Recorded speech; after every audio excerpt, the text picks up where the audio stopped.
বন্ধুরা একবার এই পকোড়া খেলে বারবার খাবে। দারুণ মুচমুচে, দারুণ লোভনীয় আর দারুণ সুস্বাদু এই ভেজ পকোড়া। কীভাবে বানিয়েছি দেখতে থাকো, সাথে থাকো।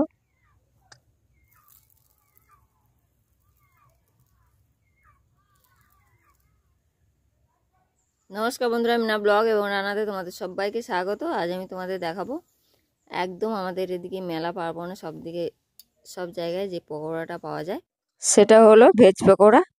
আর ভেজ পকোড়া বানানোর জন্য আমি দেখো কী কী সবজি নিয়েছি, আর সবজিগুলো আমি ভালো করে ধুয়ে কেটে নেব। সব কিছু আমি ভালো করে কুচিয়ে কেটে নেব। কিভাবে কেটে নেব তোমাদেরকে দেখাবো। সাথে থাকো বন্ধুরা, পুরো ভিডিওটা মন দিয়ে দেখো। ভালো লাগলে লাইক, কমেন্ট, শেয়ার আর সাবস্ক্রাইব করতে ভুলো না।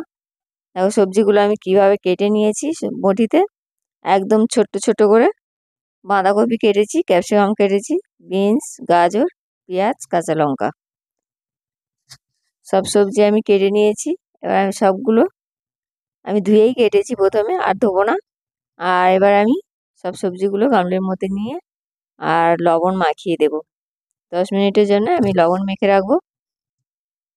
দিয়ে দিলাম প্রথমে বাঁধাকপি, তারপর ক্যাপসিকাম, গাজর, বিনস, সব দেখো আমি কীভাবে কেটেছি একদম ছোট ছোট করে।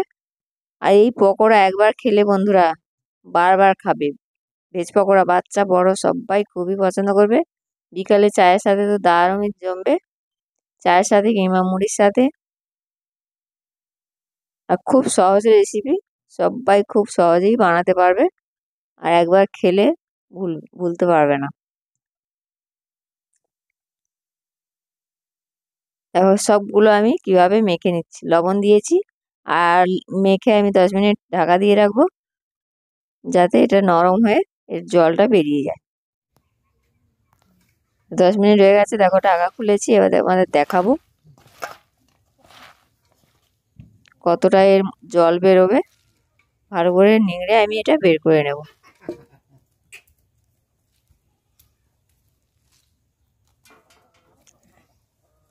জলটা নিংড়ে দেখো বের করেছি, কতটা একদম শুকনো হয়ে গেছে। শুকনো শুকনো করে নেব। আর এর মধ্যে আমি কি কি দেবো তোমাদের দেখাবো। দেখো কতটা জল বেরিয়েছে।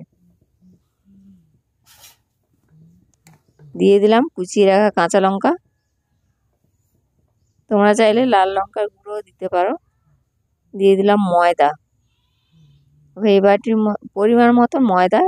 তোমরা যে যেমন পরিমাণে বানাবে তেমন দিতে হবে ময়দা। আর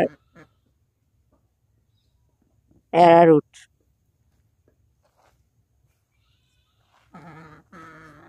দিয়ে, যতটা আমি পরিমাণে ময়দা নিয়েছি ততটা পরিমাণে অ্যারারুট দিলাম। আর সবগুলো উপকরণ ভালো করে মেখে নেব। দেখো কীভাবে মেখে নিয়েছি।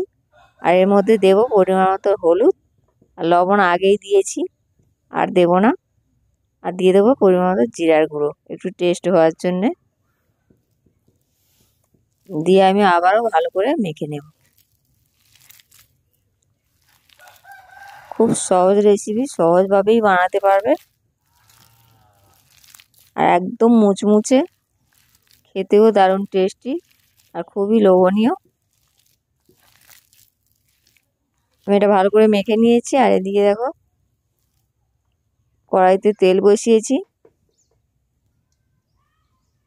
উনুন জেলে কড়াইতে তেল বসিয়েছি। তেল গরম হয়ে গেছে, একটু নেড়ে নেব।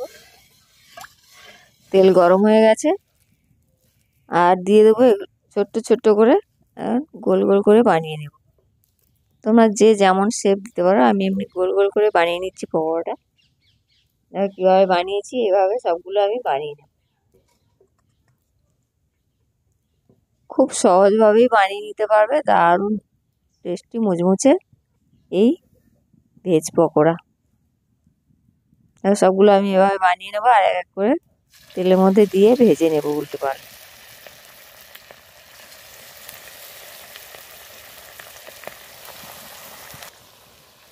দেখো কীভাবে সবগুলো দিয়েছি, আর এভাবে আমি উল্টে পাল্টে দেখো ভেজে নেবো। একদম দারুণ, কেউ কারো গায়ে লাগবে না, এমনিতেই ছেড়ে যাবে আর মুচমুচে হবে।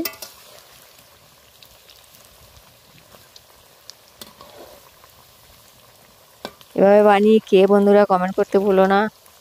আর সাথে থেকো, এভাবে আমি সব পকোড়াগুলো বানিয়ে নেব।